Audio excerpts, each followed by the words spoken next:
Chapter 77. The one body pays its respects to the Buddha. We will tell now not of the sufferings of the venerable Tang elder, but of the 3 demon chiefs in strenuous combat with the great sage and his 2 brother disciples in the low hills to the east outside the city. It was indeed a good hard battle, like an iron brush against a copper pan.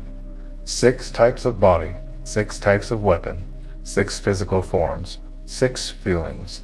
The 6 evils arise from the 6 sense organs and the 6 desires. The 6 gates to nirvana and the 6 ways of rebirth are struggling for victory.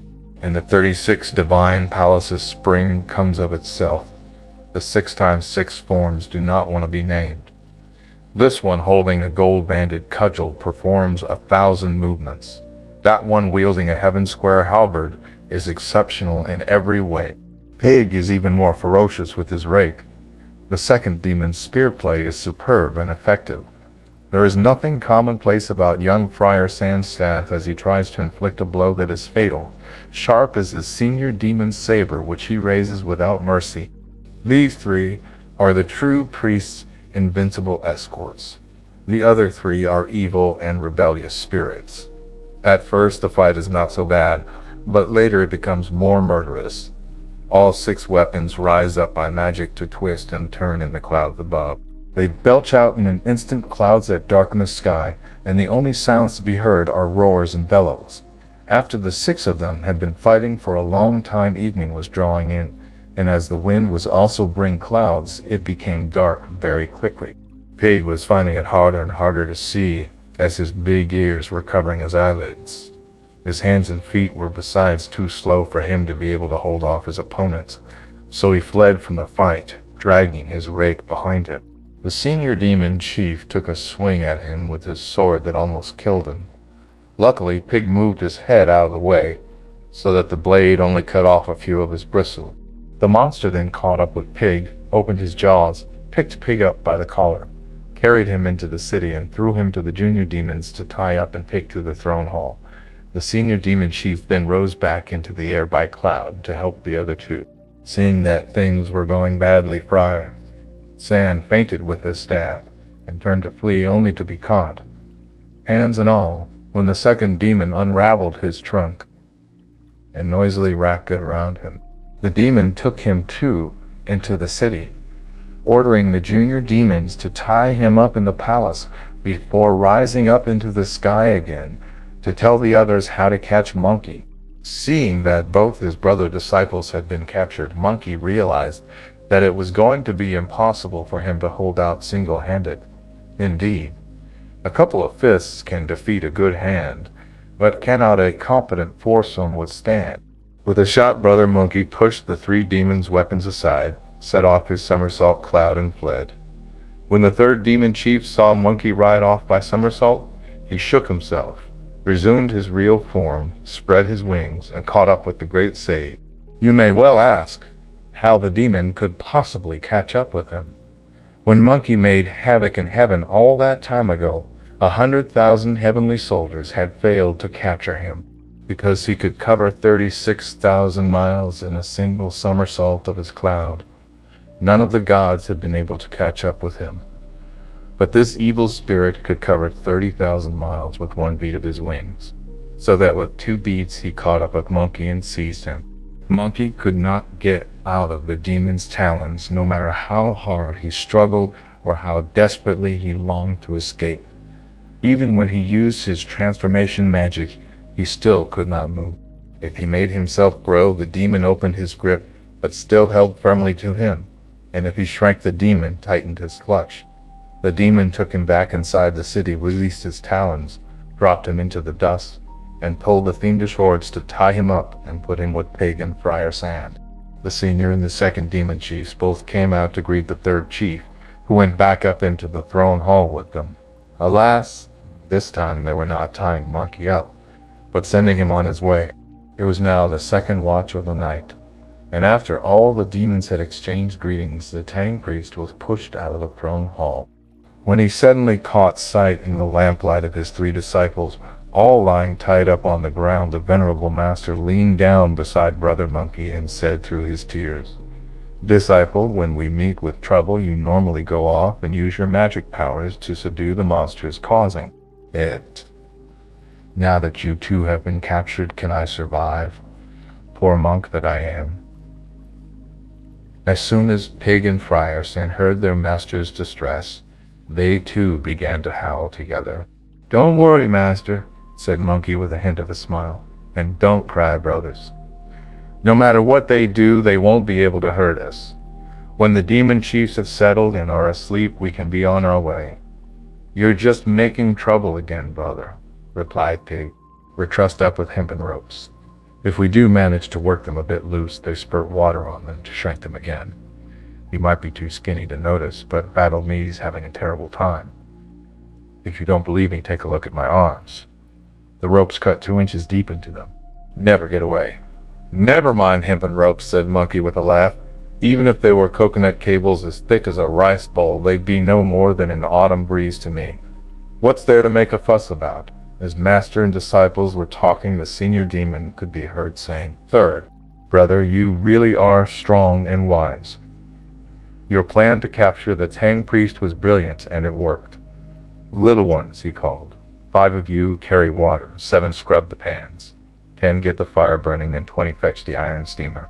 And me to enjoy. We'll give you juniors a piece so that you can all live forever.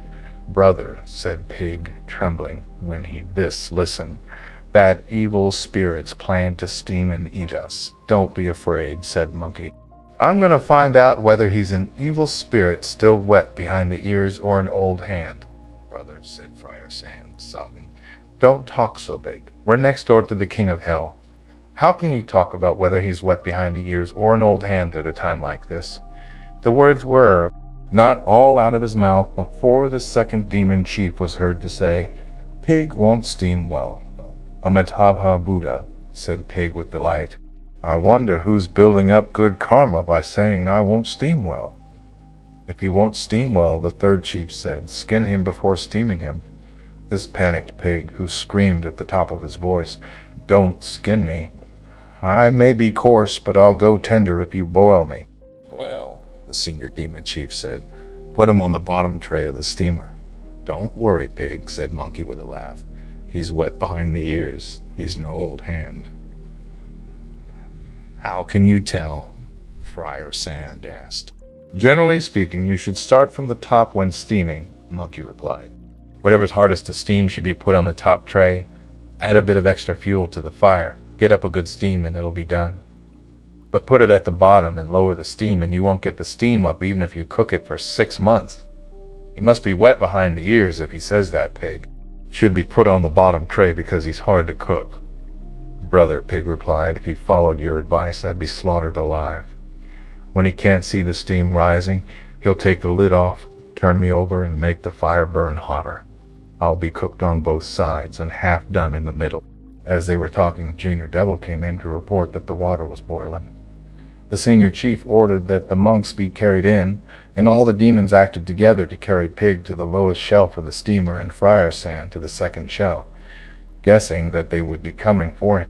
Next, Brother Monkey freed himself and said, This lamplight is just right for some action. He then pulled out a hair, blew on it with magic breath, called Change, and turned it into another monkey he tied up with a hempen rope while extracting his real self and spirit form to spring into midair. Look down and watch. Not realizing his deception, the crowd of demons picked up the false monkey they saw and carried him to the third tray of the steamer near the top. Only then did they drag the Tang priest to the ground, tie him up, and put him into the fourth tray. As the dry firewood was stacked up, a fierce fire blazed. My Pig and Friar Sand can stand a couple of boilings, sighed the great sage up in the clouds, but that master of mine will be cooked tender as soon as the water boils. If I can't save him by magic, he'll be dead in next to no time. The splendid great sage made a hand spell in midair, said the magic words, On the blue, pure Dharma world, true is the eternal beneficence of heaven, and summoned the dragon king of the northern ocean to him, among the other clouds, and from it there came at once an answering shout. Thou shun the humble dragon of the northern ocean. Kowtows in homage. Arise, arise, arise, said Monkey. I would not have ventured to trouble you for nothing. I've now got this far with my master, the Tang priest. He's been captured by vicious monsters and put into an iron steamer to be cooked. Go and protect him for me, and don't let the steam harm him. The Dragon King at once turned himself into a cold wind that blew underneath the cooking pot, and coiled around to shield it from all the heat of the fire. Thus were the three of them saved from death. As the third watch was drawing to end, the senior demon chief announced a decision. My men, he said, we have worn out brains and brawn to capture the Tang priest and his 3 disciples. Because of the trouble we went to in escorting them, we have not slept for 4 days and nights. I don't think that they'll be able to escape now that they're tied up and being steamed. You are all to guard them carefully. 10 of your junior devils are to take it in turns to keep the fires burning while we withdraw to our living quarters for a little rest. By the 5th watch, when it's about to get light, they're bound to be cooked tender. Have some garlic paste, salt, and vinegar ready and wake us up. Then we'll be able to eat them with a good appetite. The devils did as they had been ordered, while the 3 demon chiefs returned to their sleeping chambers. Up in the clouds, Brother Monkey clearly heard these instructions being. So he brought his cloud down. As there was no sound of voices from inside the steamer, he thought, the fire is blazing away and they must be feeling hot. Why aren't they afraid? Why aren't they saying anything? Could they have been steamed to death?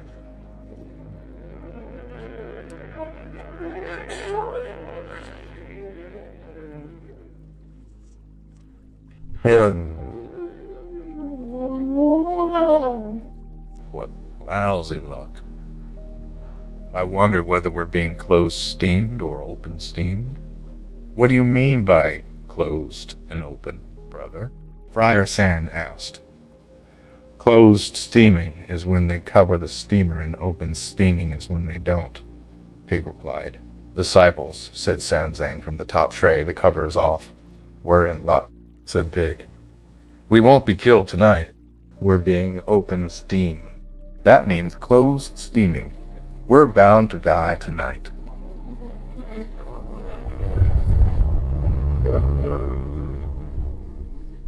Sand and the venerable elder started to sob. Don't cry, said Tass. I was delighted at first when they carried me here, Pig replied. I've got a bit of a feverish chill and I wanted warming up. But all we're getting at the moment is cold air. Hey, Mr. Cook, sir, what are you making such a fuss about putting more firewood on for? Am I asking for what's yours? When Monkey heard this, he could not help laughing to himself.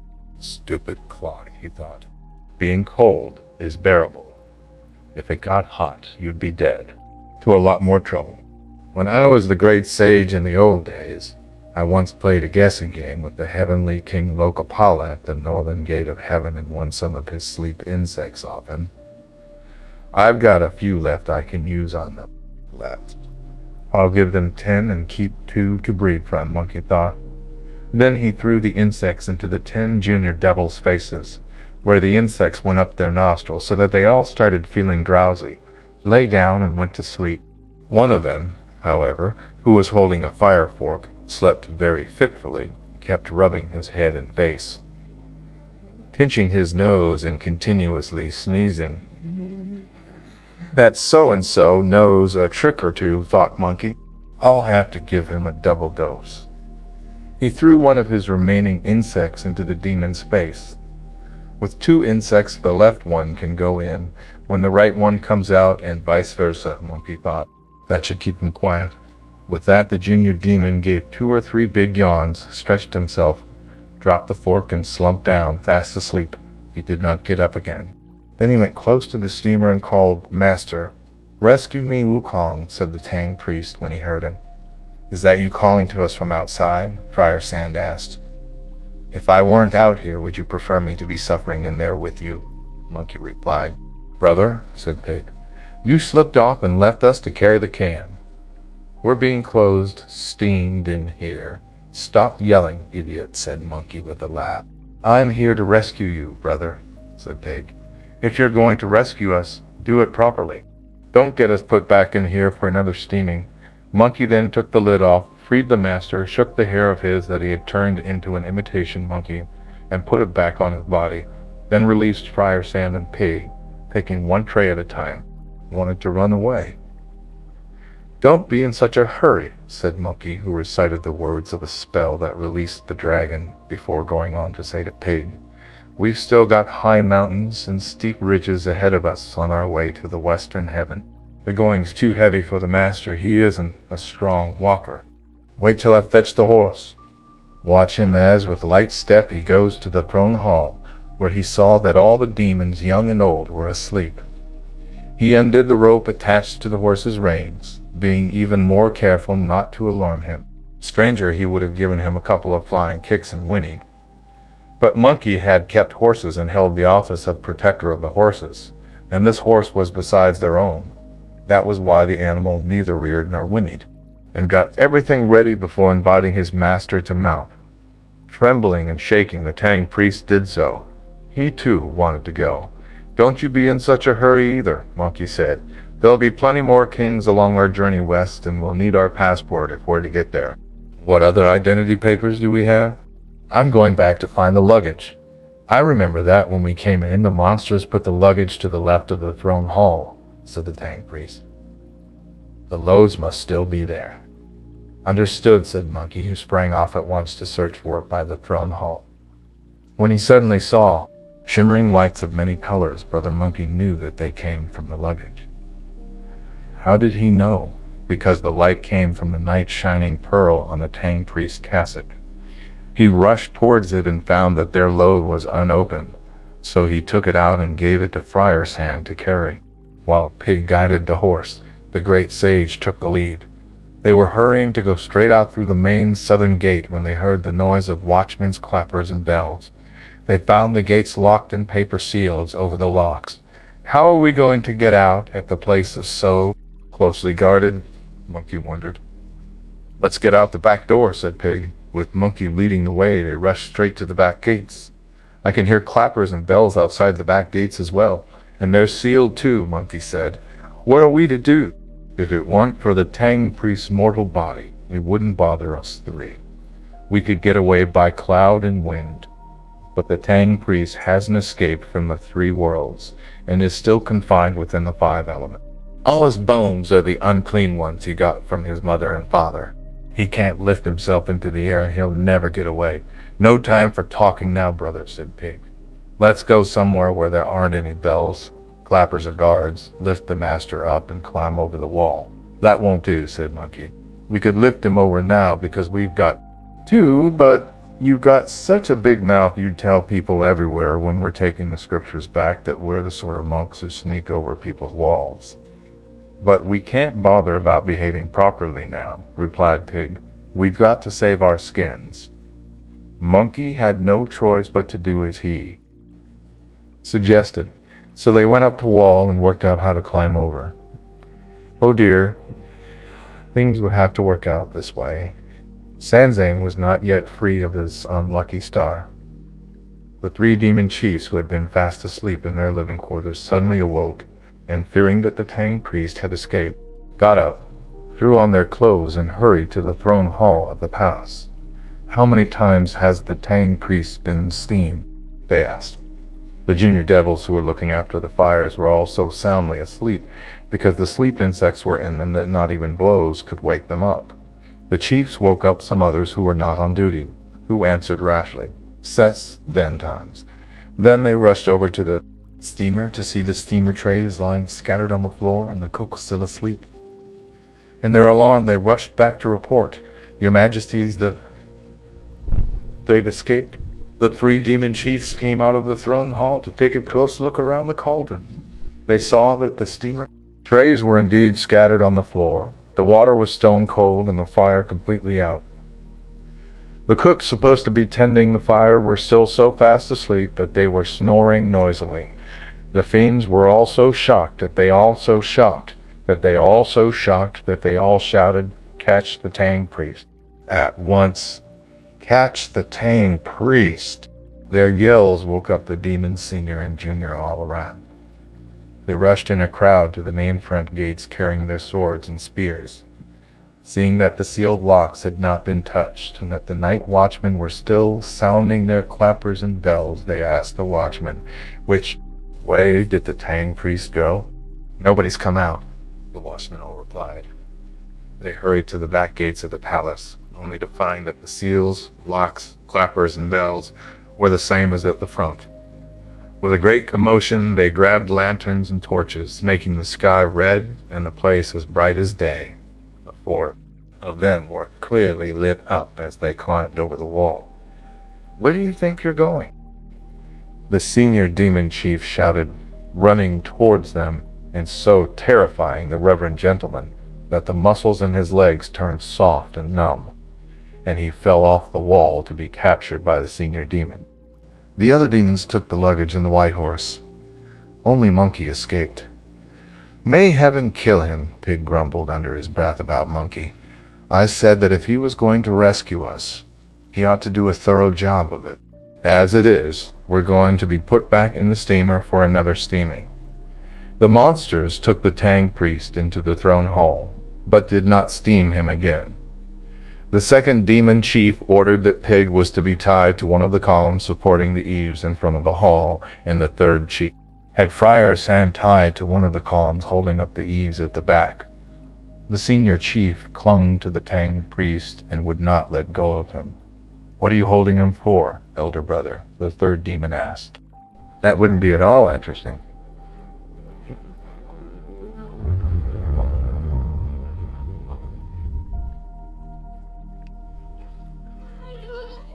"We should keep him till we have some free time one rainy day, then bring him out to be carefully cooked and enjoyed with drinking games and fine music."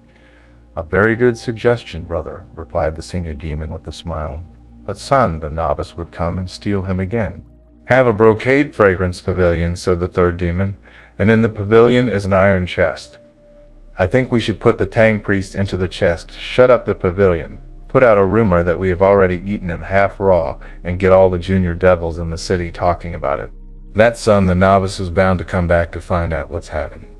And when he hears this, he'll be so miserably disappointed that he'll go away.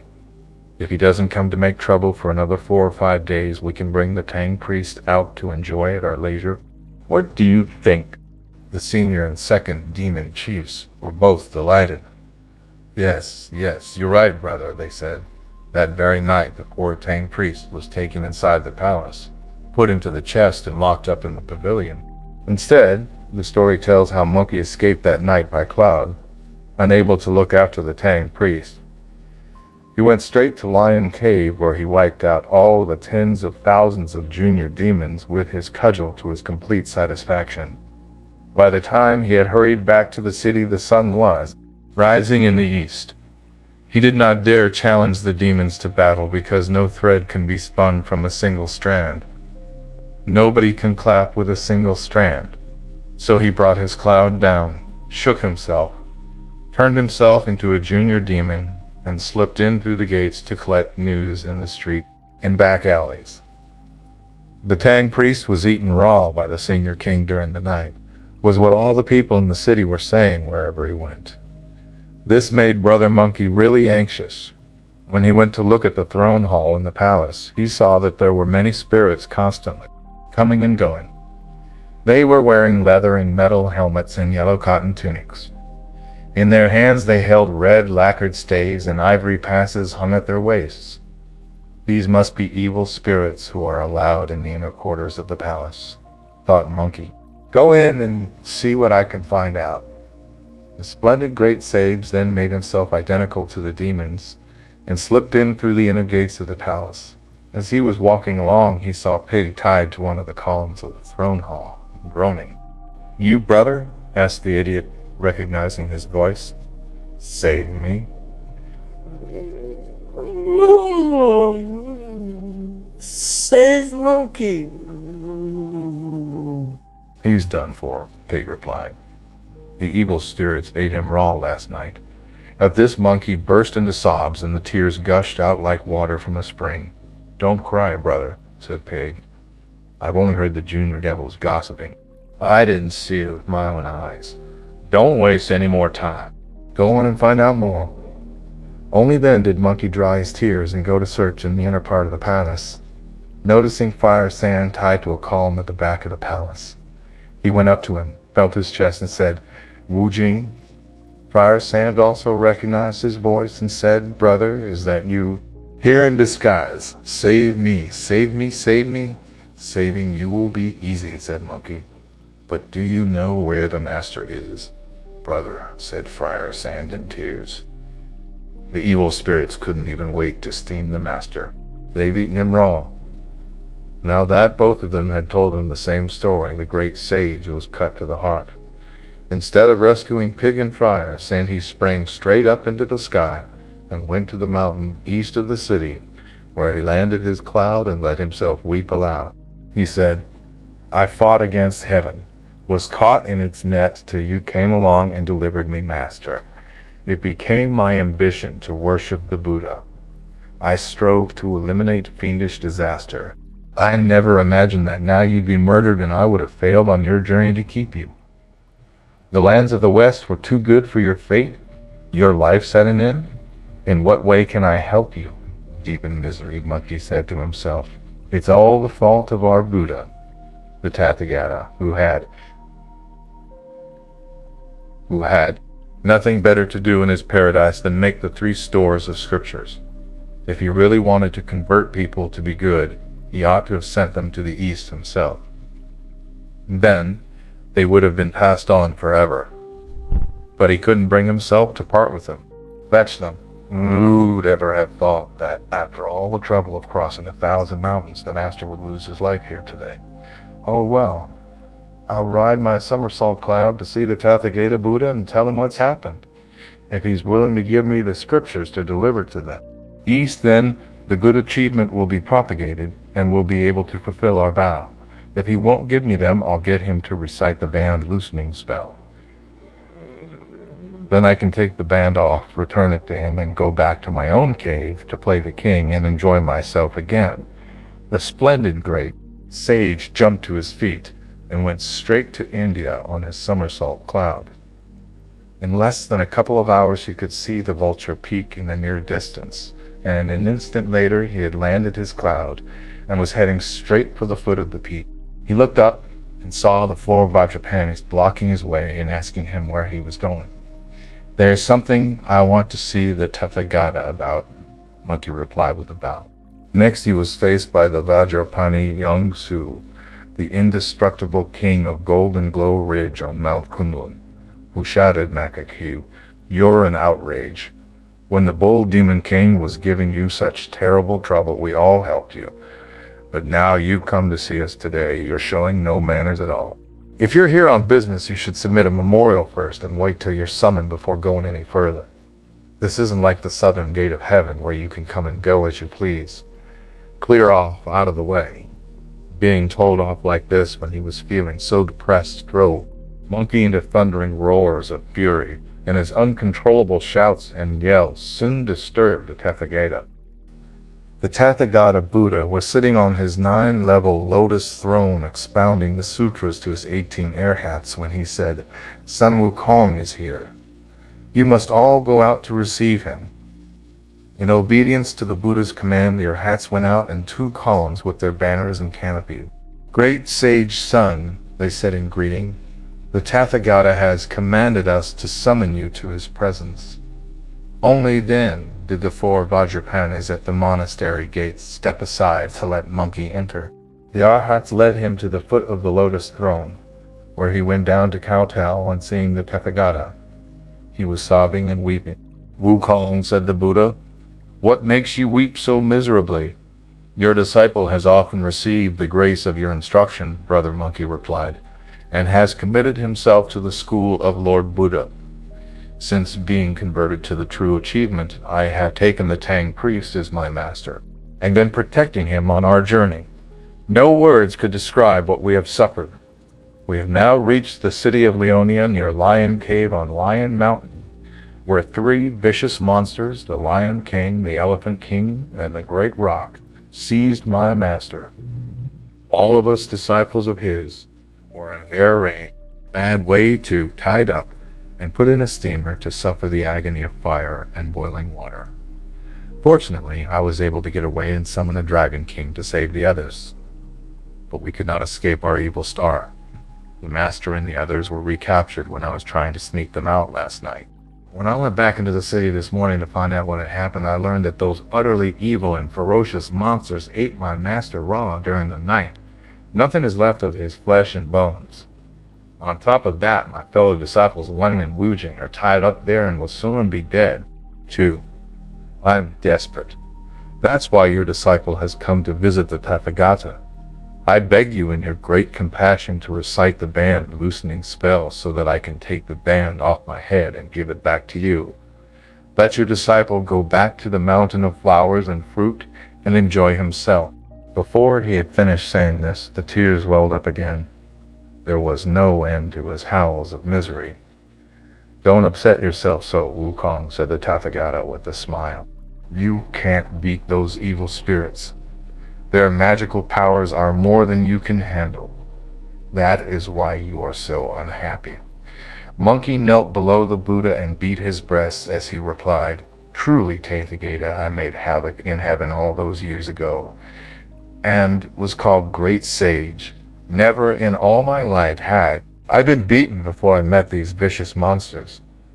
Stop being so sorry for yourself, said the Tathagata. I know those evil spirits. Tathagata, Monkey suddenly blurted out.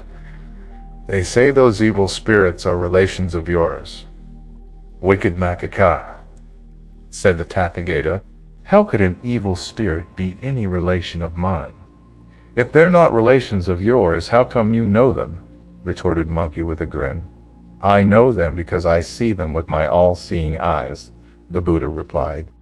The senior demon and the second demon have masters. Ananda, Kasyapa, come here. One of you is to take a cloud to Mount Wutai, and the other to Mount Ime. Summon Manjuri and Samantabhadra to come and see me. The two arhats left at once, as they had been commanded. They are the masters of the senior and the second demon chiefs.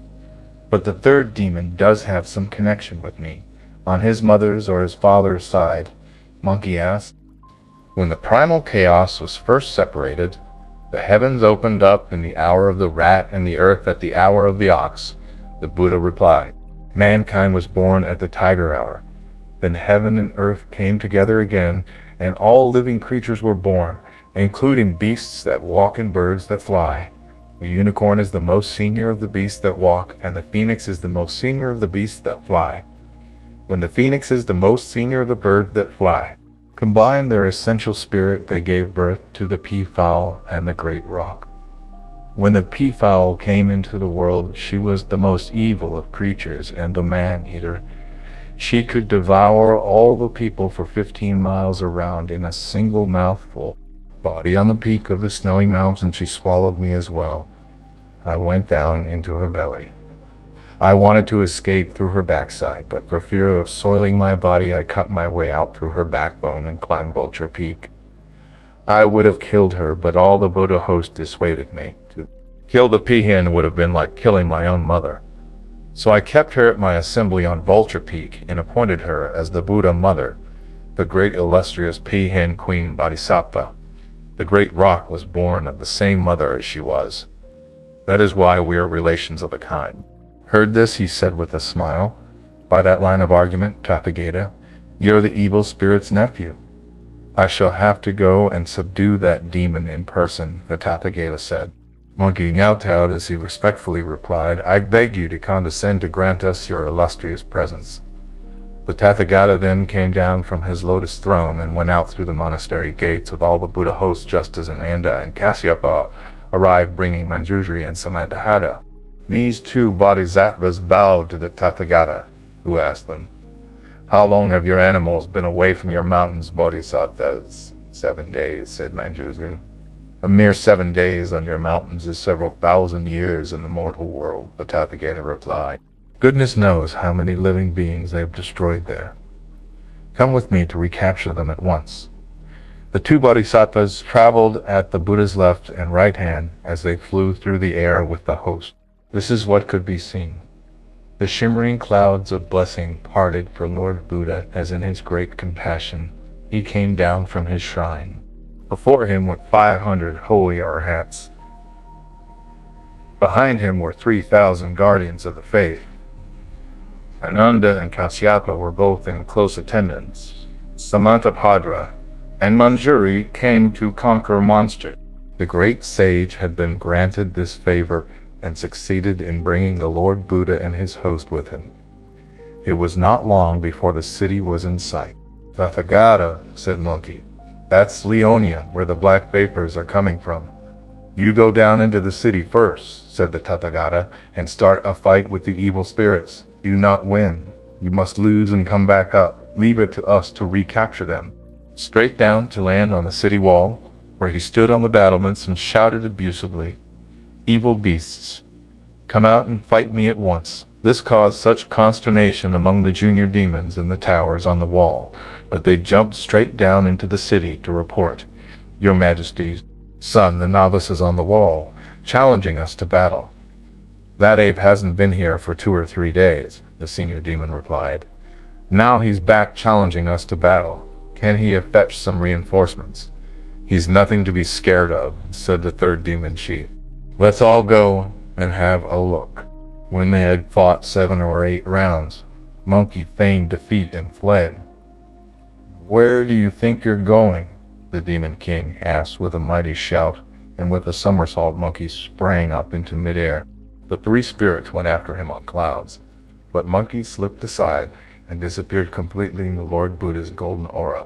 All that could be seen were the images of the 3 Buddhas of past, future, and present, the 500 arhats and the 3,000 protectors of the faith who spread all around, encircling the 3 demon kings so closely that not even a drop of water could leak through. "This is terrible, my brother," said the senior demon chief, lashing out wildly. "That ape is a really sharp operator. How did he manage to bring my master here?" "Don't be afraid, elder brother," said the third demon. "If we all charge together, we can cut down the Tathagata with our swords and spears and seize his thunder monastery." The demons, who had no sense of proper behavior, really did raise their swords to charge forward, hacking wildly.